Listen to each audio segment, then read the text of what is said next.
No, I want to say something real quick. I did go through, some of you guys might see some homework missing that's not supposed to be missing, but you should know better, because some of you guys are really funny. You'll write the wrong assignment at the top, you'll cut some stuff out, the important stuff, and then you'll turn that in, and I'm like, how stupid exactly do you think I am? I didn't like your assignment, Jeff. So that's why I didn't give you credit for the damn thing, right? You did the first part, you didn't do the real meaty actual problems, you just didn't even write it up there like it wasn't even the assignment. Screw that, right? That's some silly shit. All right. Yes? 6, 7, you still get extra credit? Yes. Yeah. Good. All right. So an example from the section 7.5.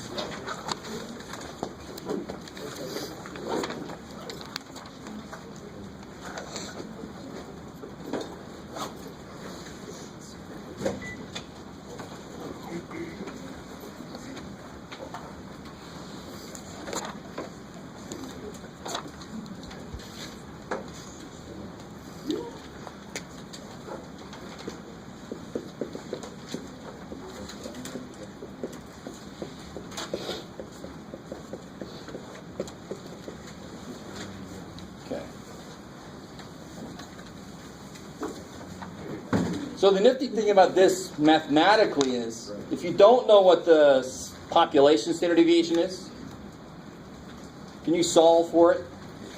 Probably, yeah. How do you solve for sigma squared, the variance?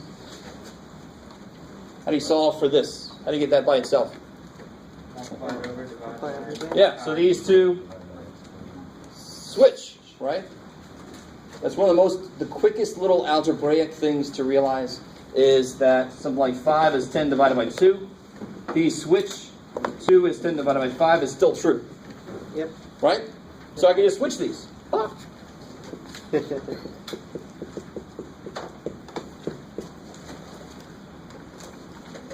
How are we doing so far? Okay, sort of. Okay, so remember, this equation is related to the idea of z-score. I get my sample information, I plug it into this, and out pops a chi-square score, which is sort of a measure like a z-score. They're very much related. It's just that the distribution it comes from is not symmetric. It's not a normal distribution. It's incredibly enough called a chi-square distribution. Right? So here's the neat thing. No, Jeff, what'd you just say? If I want to get like this is what do we do in statistics? We take a sample and we can find like a sample mean.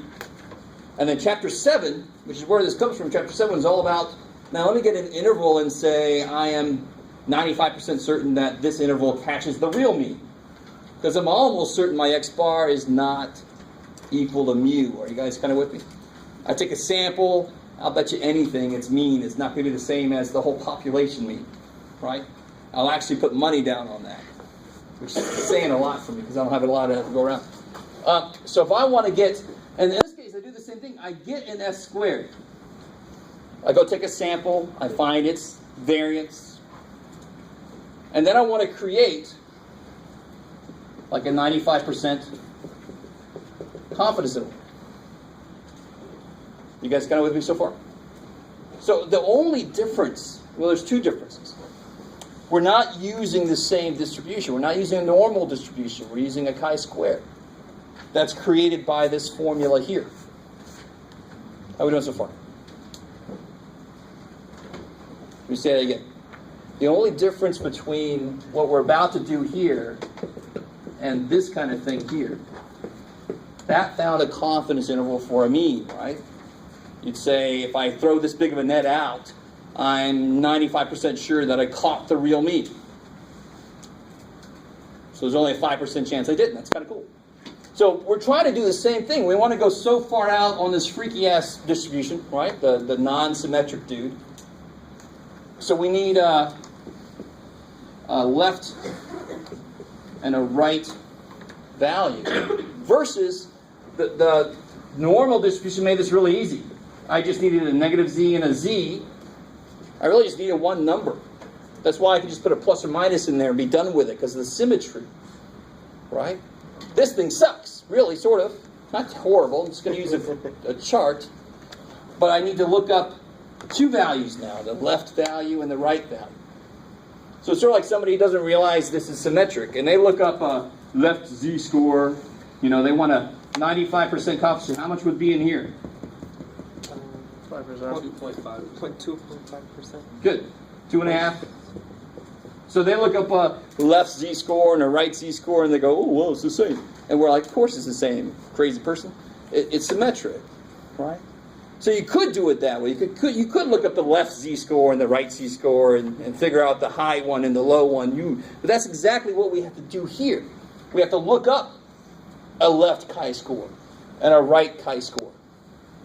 And then we can use this to figure out a max and a min. An interval for our variance. You tell on your face, you love this so much. So the actual nuts and bolts of how this thing works. So it's not like plus or minus? Find the maximum minimum. Say again? When we use that. Yeah, why can't it be plus and minus? Why can't it be a formula like this? It's not symmetric. Oh. I'm not going to have. In fact, chi-square, who remembers this is the lowest value chi-square could have? 0. Kind of makes sense. It's a squared thing, sort of. It's part of the symbol, but it actually captures the idea it can't go below 0. It can't be negative. So it's got to start at 0 and go up. So there's no way this could be 5 and this is the other side. That's never going to work. There's no negatives. How are we doing so far? Sort of? I think once you do a concrete example, it'll be a lot better. Okay, so let me take out of here what we don't need. So what we do is to capture our real population variance. Capture between two things. Sort of like we capture our real mean in between those two, right? You with me? Does that look familiar? We capture our real mean in between, within our confidence interval. At least that's such and such confidence, right? We're going to do the same exact thing here. We're going to capture this dude. Now here's where things get a little weird. Sigma squared is kind of equal to this. So I'm going to have the lower part is going to be over some chi-square, and the upper part, and this is not a big deal,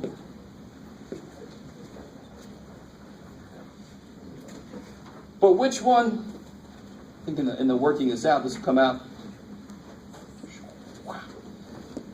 Tell me, this is chi-square left, right? This is chi-squared right. I suck at that, but that's left, that's right. Which one of these is bigger? Right. The right one. So when I divide by it, it'll be smaller. So this will be chi-squared right's got to go there. Just because when you divide by the bigger number, it's going to be the smaller value. Yep. And you can't go wrong. Once you do those two things, you just put them in the right frickin' order. So who cares? But this is just in case you see the things in the book, you're like, book, that's not the right side. But it's there because it's the bigger value. Yeah. Always when we divide by a bigger number, it always gives us a smaller value than divided Then by as a if I would have number. done a smaller. Exactly. Beautiful. Divide by bigger, you got less left. I love it. Okay. So let's look at finally a pleased or God, a concrete example, right? Let's say we take a sample of 41. And we find a variance of 39.14. So far, so good? Okay, so we want to find the 95% confidence interval for the real variance.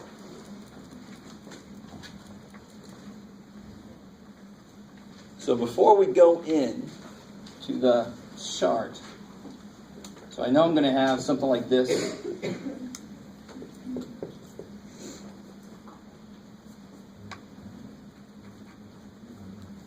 What's to the right of this one? How much is to the right of that one? 2.5%, so 0.025. And how much is to the right of this one? It's not equal. 97. Good, because there would be 2.5 up here, right? So there must be 97.5 down there, so it would be 0.975. How are we doing so far? Yes, sir. So the right is 0.025 and left is 0.975? I love it. So it's the area to the right. Yeah. Oh. Now, please understand, this is something I personally actually hate also, but I'm going to go with what they do. I don't know why they had to make the chart this way. There's a lot of different ways they could have made this chart. But they said, we use z-scores to the left. They're all used to that, so let's go to the right now. So let's take a look. Let's see if we can find these scores that I need.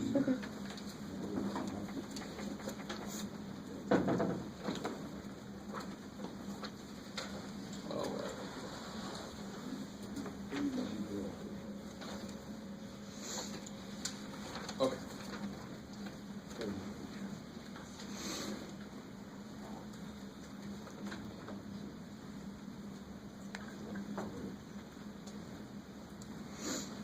Of course.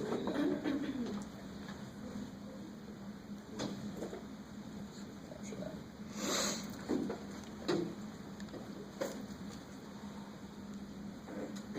All right, that's exciting. That's great, Jeff. All right.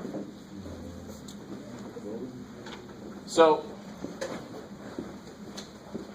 what's our degrees of freedom? 40? So at 40, here's 40, and this is the area to the right of the critical value that I want. So the area to the right of the left, oh boy, you gotta love this for semantics and grammar.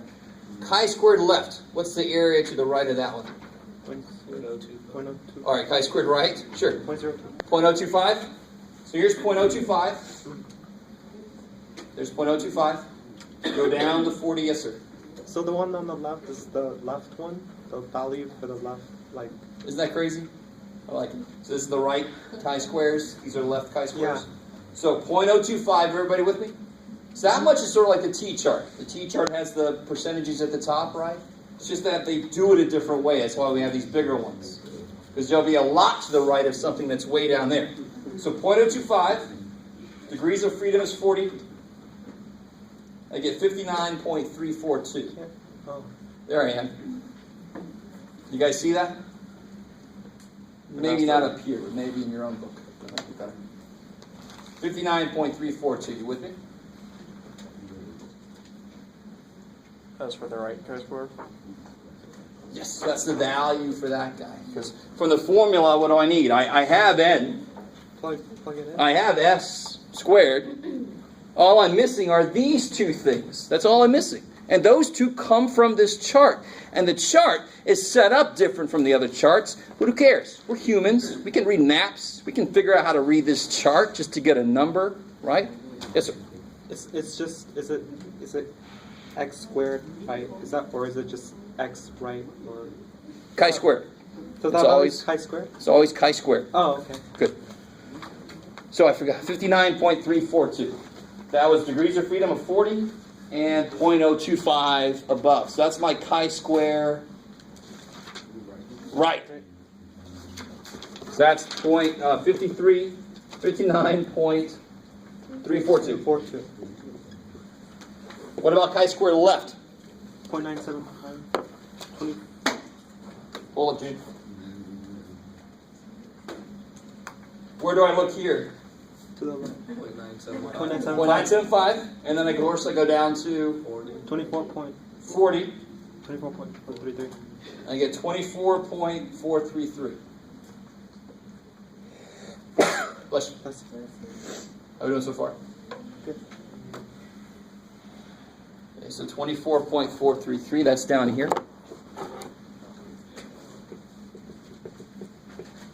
So, I mean, I really want you guys to imagine, if I had a 95%, this would be 1.96. Remember this? Yep. You guys with me? Can you imagine just shifting that whole damn thing up so I have no negatives anymore? You kind of with me? Then if this was actually 40, this would actually be like 36 point something. You kind of with me? If I move that whole damn thing way up, so I pushed it like 38 up. So now this is 40, and this would be about 36. You guys kind of with me? That's exactly what's going on here in a way. Not really, because there's an infinite number of negatives, but at least that gives you a way to think about this. That's how it's similar to this. Is that here it was easier because it was symmetric, and I could do the negative and the positive for the same numbers, 1.96. It made this simple. But now we're doing the same damn thing, except our values, there's no negatives. So there is not going to be any symmetric, and it's not even symmetric anyway. Yes, sir? And even if we push it to the right, it can't go below 0? Like the value? Well, again, you'd have to be some kind of a god to move it down. You know, I don't know. Like, kind of like left shift, like scoot to the left, like, or like skew to the right, like it's... Don't worry, it's nothing about skewed. Hopefully you understand why I was just doing that. If I did push this up, I'm just trying to show you how these numbers kind of make sense. If I move this whole thing down, then these numbers would become more like what we're used to. Sort of close. Maybe. So now I've got everything I need. The beautiful thing about this is in the problem, they're going to give you n. They have to. They're going to give you the variance. They have to. Or a list, and then you just plug it into your calculator. Are you with me? And the only thing you're missing are these two values that you get from this chart. And when I give you a problem like this, I'm just going to give you the part of the chart that you need. Right? You with me? Just going to give you the part of the chart that you need on the test itself. So now how do I finish this out? I just got to plug and shut. What's n minus 1? 40. 40. What's s squared? 39.14. 39.14. And then now I got 40 times 39.14 over chi-squared right, the bigger dude. Okay, stop right there. 26. So now I'm just plugging and checking. 26.38. And that's going to be capturing, hopefully, the population variance, right? 5% chance we're wrong, but we can live with that. It's better than normal for me. And then 40 times 39.14, that's the degrees of freedom times the variance I found from the sample. Chi-squared left, 24.433.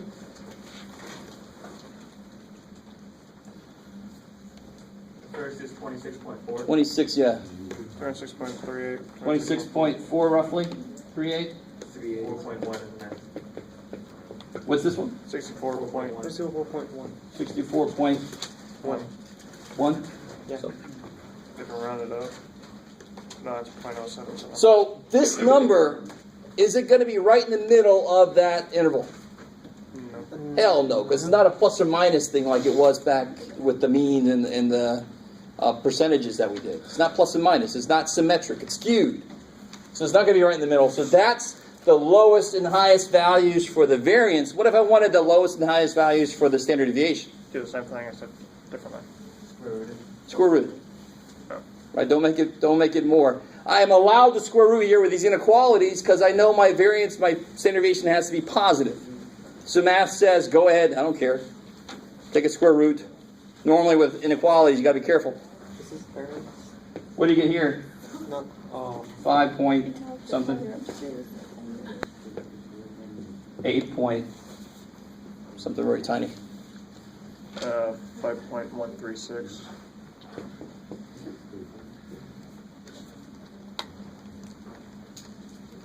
Eight 8.004. Yeah. Yeah. Now these numbers look a little bit better, right? You with me? That's a standard deviation in between 5.136 and 8, roughly, right? So the standard deviation for, I'm 95% confident that this interval from 5 to 8, roughly, captures the real standard deviation. So I don't know if anybody thought about this earlier. Probably not. You're probably not quite as big of a stats geek as I am, I would venture to say. But when we were doing means and percentages, at some point you should go, well, why can't we do standard deviations? Why can't I do the same damn thing? Why can't I say, I don't know, S is, who cares? S is some weird shit. It's probably not sigma. It's probably not the same value. I should be able to make, well, the real value is in between these two, the same way. This allows us to do that. And then I could use this and do some stuff, and that and do some stuff, and say, at the low end, we think it's this, and at the high end, we think it's that. You could actually use those two values to go do stuff. And there'd be like a minimum outcome and a maximum outcome, with a 5% chance you're wrong. Okay, I think I explained it that, yeah. Why is chi squared right is less than the variance, even though it's to the right? Because it's bigger, so when I divide by it, it'll make that value less. Cool. Oh. But again, you calculate both, and you just put them on the right order, right? So this is a formula you can copy down to your formula sheet now. Pop. Okay. Will they ever not give us the variance, but give us the standard deviation instead? Oh, sure, of course. And then you got to square it. Yeah. You can square root at the end, but you can't. You got to use variances for this formula to work in the first place. Yeah. And then could you actually go over all the formulas we need to have for the final? Sure, that's the next thing to do. Yeah. So for the final, if you have formula sheets that you did not lose any points on, you can just slap all those things together and bring them all with you to the final. Right? This is one more formula you can slap on there. You should have everything else there. Because chapter 10 was procedures, and you're not allowed to write those down. Right? You can't have on your formula sheet, step 1, put all the stuff into the list. Step 2, hit stat calc 4. No, screw that. You got to know the procedures from chapter 10. And there's no formulas from chapter 10. Maybe. All right. So we could go over everything you need for the final, the formula sheet for the final. You guys want to do that? Yeah. Sure. Okay. Because if you have all your formula sheets, just bring them all. Except you might not include all of it all in the thing.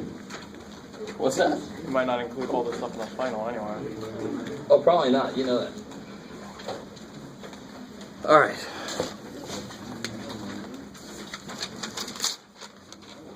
Like, can we list what is chapter 4, which is chapter 5, which is chapter 6? Yeah, no.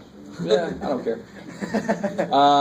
So remember what I said, chapter 1, for the most part, won't be there. If I asked you to pick out a sample in a population, you should definitely be able to do that. Right? So that's, you can argue that's from chapter 1. I don't care what you argue about. That's what I'm going to be giving you something there that might be on the final somewhere. Chapter 2, yeah, see, there's extra credit hand right here. You got to ask around one. Chapter 2 was histograms. I told you I wasn't going to make you make a histogram. There might be a made histogram already, and you just got to tell me some stuff. We had a problem just like that when it's just the shampoo problem. Remember? Just in case you don't know where shampoo goes, I want to show you. Chapter 3, full of stuff I'm not going to make you do. It was all this by hand, mean, median, mode, by hand doing the standard deviation. We're going to get that from the lists. Now, if I give you a list of data, you just put them in list 1 var stats. I already told you I wasn't going to make you do that again. Right? So it really starts with chapter 4. When did we ever use 2 var stats anyway? If I would have had more time, I would have shown you some of the stuff that goes into that R equation. You get that from 2 var stats. The sum of x, y, the mixing. 2 var stats gives you that.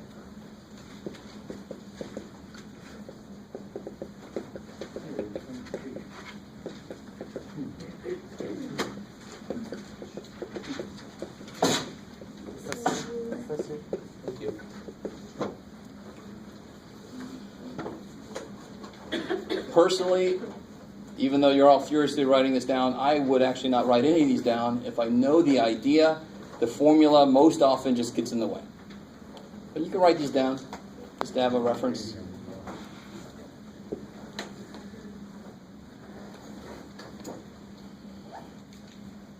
And chapter 5 was this kind of stuff here.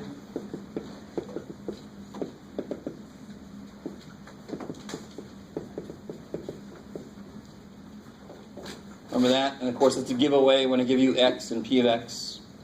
You probably want to use formulas that have x and p of x in them. Right? It's kind of a giveaway. Then there was the binomial probability stuff.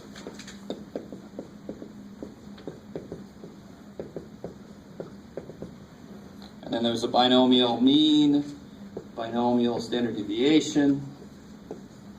Cool, right? That's all from chapter 5. What was it? X equals to what? The second one? The x is p of x then minus mu squared? Yes. Just making sure I'm covering all that Oh, yeah. thing. Let's see, that's chapter 5. Chapter 6, of course, the most important formula for chapter 6. What do you think it is? Z-score formula, it's crazy.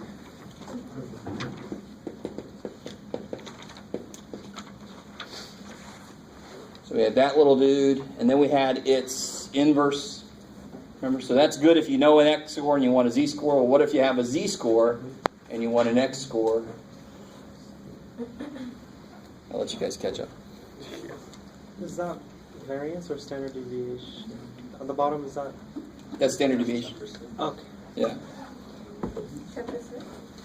And again, I don't know if I've gotten completely through to anybody about the fact that the z-score formula never changes. I mean, if you really wanted to, you can write down z equals x minus x bar over s. Is that really different from this? You can go, yeah, Jeff, it's got totally different symbol. No. But it's still my value minus the middle, whatever the hell it is, divided by the standard deviation, whichever one I got, or whichever one I need to use. Kind of with me? Z-score formula actually never changes, ever. And even when it gets big, it's not different. It's just big. Let me think. Where am I at? 6. Then we had the backwards dude. Which again, if you have trouble answering the question, what does a z-score tell you? The z-score tells you how many standard deviations away from the mean to get to a data point. Right? The number of standard deviations from the mean to the data point. Holy crap. So if you know how to read math, because math is a foreign language, that's a note. You'll answer the question then easily enough. Could you just use that as the answer for the question? Try it out and see what happens. No, don't. This is a note to translate. I need the answer in English for once. Let me think. Where else we got? Chapter 6 is where we had this then. Right? If you really want to, you can remind yourself that it's the same thing no matter which. You have a population standard deviation or a sample standard deviation. You with me? You still have to do that adjustment.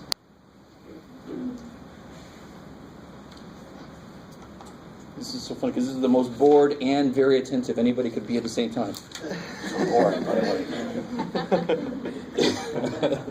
It's a weird observation. And then we use that for central limit theorem, which is when I take a sample and I ask you about a sample mean. That's when you know you have to change the standard deviation, right? It's going to be very obvious.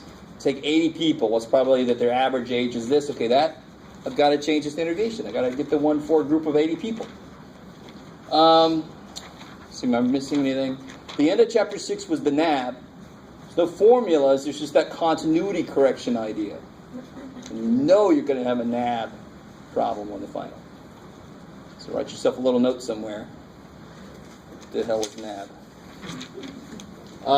And then you have chapter 7.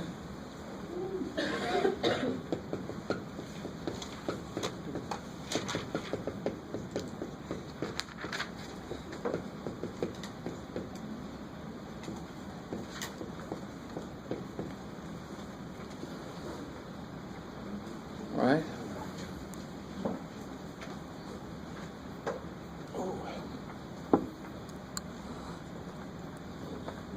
You guys got this side here, right? Yes?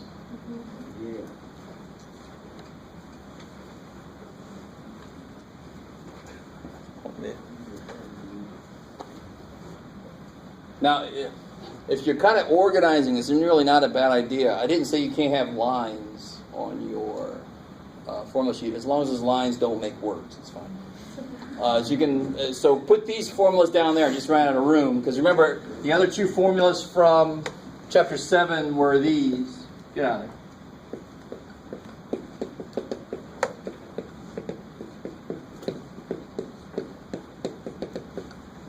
Right? Those are the, how large of a sample do you need to take to be within blah, blah, blah.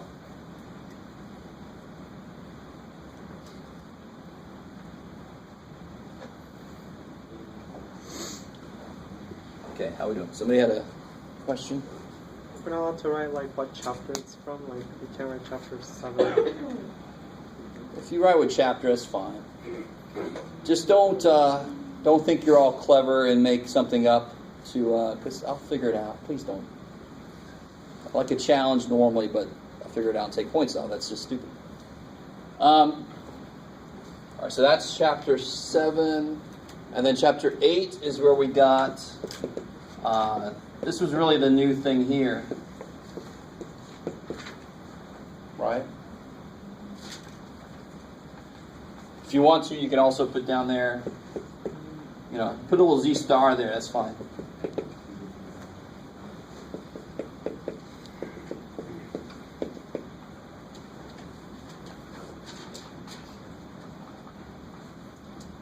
What's this symbol here mean? The new standard. Good, the new standard deviation. So remember when we did step 4 in the hypothesis test, the first thing we did was convert the standard deviation, throw it in there. One big mistake a few of you guys make is you divide by the square root of n twice. Some of you guys know what I'm talking about, so be careful. You only have to do it once, and then you throw it into the formula. These formulas have it built in, so you don't have to do this divided by square root of n and then put that number here and then divide by square root of n again. That's a little unfair for the poor little standard deviation dude, right? Cutting down too much. Okay? Didn't really think much about the rights of standard deviations. Oh, yeah, chapter 8 had some more stuff here.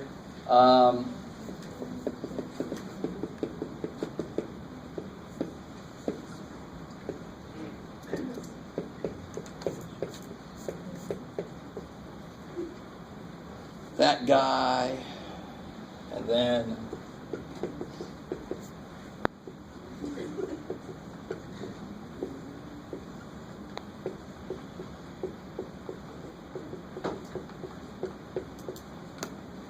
that guy. If you want to put down there P bar,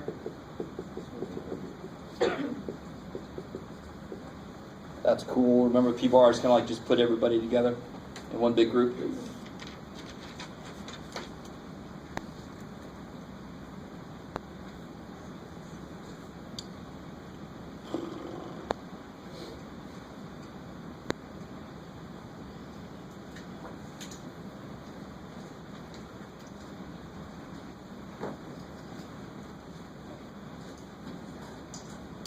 Like I said, chapter 10, there's no formulas or anything for that. I think it's everything. 7.5. Huh? 7.5. Oh, and then the 7.5, the formula I had up there earlier. Can you write it again? Because it's Sure.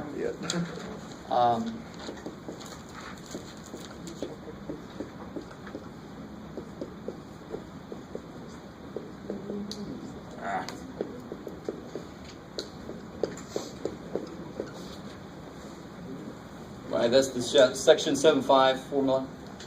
Confidence interval for a variance, which you can then take the square root and make it into a standard deviation confidence interval.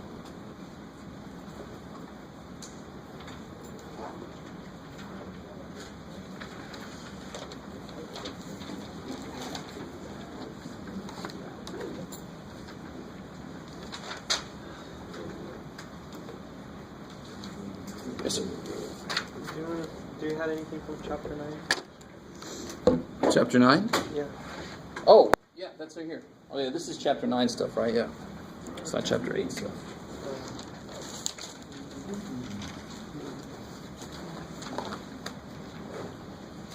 All right, so I think that's everything. Let me know if you think I missed something. Anything you guys want to go over? You all probably feel about like you've gone through a stats class over a semester. Your brain is fried to that level.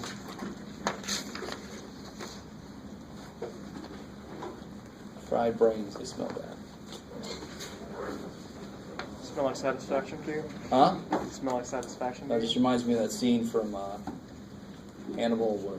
Hannibal Lecter. Mm-hmm. That Fed from him his own Saw. fried brains. Maybe we won't talk about that too much. Yeah. I went to Bronx Pizza on Monday, and he told us. Which one? Oh, Bronx Pizza. What do you think? What'd you think? Yes. Okay. Just wanted to tell you. I have nothing to do with them, so if you hated it, I wouldn't really care. But it's good. I'm glad you had it and enjoyed it. And I'm sorry, you're now hooked. I know. You'll be wandering around. Got any more of that pizza? Sorry, I've done that to you. Yes. Yes. So, you guys have any questions from the practice final? You ready? All right. I mean, you don't have to stay if you don't want to. You can certainly head out. So don't forget, it's next Wednesday. Monday's a holiday anyway, but we wouldn't have class even if it wasn't. Next week is not class for anything anymore. Next week is all finals. Actually, they could have probably put the final on Monday, though. We probably would have the final Monday. That would have been nice. Are you just going to do like test reading quizzes for them? Reading is not really going to. So a Z-score, I would just the only thing you can say about it is one part of that process test is, I don't know if it's the one, but it's in the area. If I get a Z-score of 2, that means that data point is 2 standard deviations away from the mean. That's it. All that the Z-score tells you is that the number of standard deviations away from the mean to this. I needed you to hard time to register. Oh, yeah.